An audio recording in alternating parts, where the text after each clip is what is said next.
کوټه داسې لکه د ودې جیل. سیم صاحب ته موږ دا درخواست دا اپیل کوو چې سیم صاحب دې په دې کې اکشن واخلي، د دې ښار غور دې وکړي. که د دې خواص یو شی وړې بل یې لا نه پرېږدي، که د هغه خواص هم یو شی راوړې بل یې لا نه پرېږدي. وزارالات ته موږ دا خواست کوو چې په دې کې اکشن واخلي او دا 3-4 چینونه دې ختم کړي. و طرف څه کاروبار نشته، ژوند نشته، زندګي نشته، بارډر بند دی، ټول بارډر بند. دکانداران دا تجاران دا کاروباریان خلک په ډېر غټ مشکل کې دي، په ډېر غټ بحران کې دي. هغه زموږ علاقې دغه اطراف چې نه لږ پاس موږ ته دغه اجازه راکوي، نه پر مچ باندې دونه موږ ته دا اجازه راکوي چې دوی شي نه دلته پر بلیلي او پر زیارت کراس باندې. نو دا هغه سرګه د کوټه زموږ چې موږ بار له نس وړی موږ به څه وکړو؟ د کوټې دپاره دغه 3-4 چینه ډېر غټ خطرناک دي، لکه د زیارت او بلیالۍ او دا کومه لږ پاس ډېر غټ مشکل دی، لکه د مچ دغه ده. نو دغه 3-4 چینه حساب نه شي مستنګ ته تللی شي، نه سوی له تللی شي، رد بندي، بادینۍ بندي، چمن بندي، نشکي بندي، لورلایي، دوکۍ، کوړه بارکان، ژوب دغه اطراف، مستنګ، غوزدار او منګوچر. نه دغه ته غوزدار ته شي د دې خواڅه تللی شي، نه زیارت دا شی پرېږدي، نه بلیالۍ پرېږدي. غټ اطراف دی، علاقه د وطن دی. نو زموږ دپاره ډېر غټ مشکلات دي، ډېر غټ مشکلات دي. د وخت هغه د دې صوبې مالک دی، هغه د دې صوبې باچا دی، هغه دې په دې کې اکشن واخلي چې هوم سکرټري د دې اختیار نه لري او کشمنر یې نه لري، ډي سي یې نه لري. وزیراعلی خو کمزوری نه، هغه خو د صوبې مالک دی، د پسته صوبې مالک دی. وزیراعلی ته موږ دا اپیل کوو، دا خواست کوو چې دکانداران دې راوغواړي، تجاران یې انجمن دې وکړي، موږ به دا خرچه وکړو، موږ به دا یو دغه وکړو، را دې شي موږ ته دې قناعت راکړي یا به موږ وده ته قناعت ورکړو. هغه دې په دې کې اکشن واخلي، مهرباني دې وکړي. موږ هغه ته اپیل کوو د دغه جنا روډ کندهاري بازار چې کوم دا پارکینګ حاجي صاحب نور پارکینګ شو، زموږ د دکاندارانو د کاروباریانو خلکو دپاره د تجارانو دپاره ډېر غټ نقصان وشو، بیخي بې انتها مې ډېر غټ نقصان وشو. نقصان په دې و چې د کوټې په ښار کې بالکل پارکینګ نشته. یوه دغه پلازا ده د میزان چوک، یوه په زړه اډه کې چې دا جوړه سوه. زه په خپله شخصا د نن سهار خبره درته کوم چې پر 9 بجې رالم، نه په یو پارکینګ کې ځای و، نه په بل پارکینګ کې ځای و. بیا مې موټر وایستی، اوس هم پر سرویس ولاړ دی د دغه دپاره چې په بازار کې ځای نه و.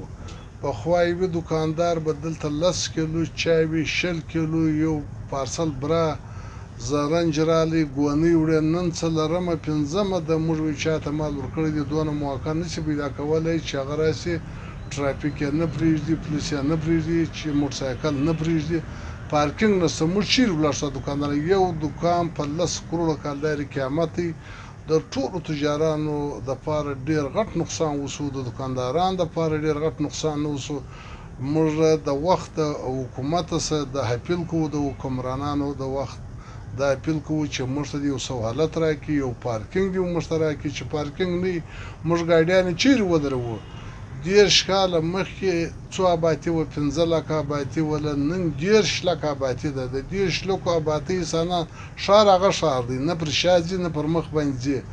نو دغه کومه فیصله چې سوې ده دا و ټولو تجارانې انجمن موږ ګرده خلک سره په لین کې و، موږ ته ډېره ناقابلې نابرداشه ده او زموږ ډېر سخت غټ نقصان دی، د ټولو دکاندارانو نقصان دی. پخوا به یو سړي 10 کیلو 15 کیلو 20 کیلو سامان وړي، 1 کیلو وړي، وایي دغه ځای پرې زه په لاس کې نشم وړی. پارکینګ نشته، زموږ دپاره ډېر غټ مشکلات دي، بیخي غټ مشکلات دي. د ټولو بلوچستان د خلکو دپاره ډېر غټ نقصان دی. دا د ګرد کوټې، دا فاطمه جناح روډ، دا کندهاري بازار او دا دغه چې دی د لیاقت بازار، دا د ګرد کوټې زړه دی. نو چې دا نور پارکینګ شو، ګاډۍ نشته، ریړۍ والا ورسه په دا کوڅو کې اوس ولاړې دي، انسانان نشي سره تېرېدی.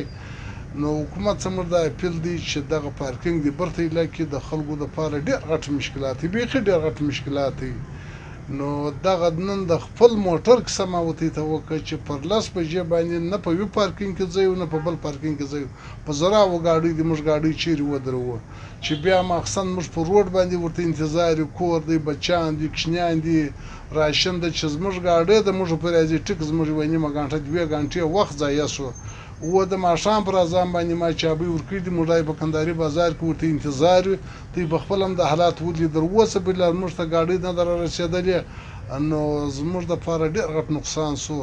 چې د وخت حکومت پر دې باندې بیا سیم صاحب وزیر اعلی بلوچستان سرفراز بوکچي صاحب ته موږ دا خواست کوو چې دا یو نوټس دی واخلي اوم سکرټری ته موږ دا یو اپیل کوو خواست کوو چې هغه په دې کې یو نوټس واخلي د دې صوبې غم وخوري او چیف سکرټری ته موږ دا یو خواست کوو چې په دې کې یو اکشن واخلي ډېره نابرداشه خبره د دکاندارانو دپاره ډېر یو سردرد دی یو میټینګ دی جوړ کړي تجاران انجمن دي راوغواړي د دکانداران دي راوغواړي یو رایه دي ځین واخلي چې د خلکو موقف څه شي دی رایه څه شي ده دا یو ناقابل نابرداشه فیصله دا سوې ده نو موږ د لوړ مقام ته دا خواستي چې هغه د ګورنر ته موږ دا اپیل دی دا خواستي چې هغه دې په دې کې اکشن واخلي چیف سکرټری وم سکرټری وزیر اعلی بلوچستان هغه دې په دې کې اکشن واخلي چې دا د دکاندارانو لپاره یو ډېر غټ مشکلات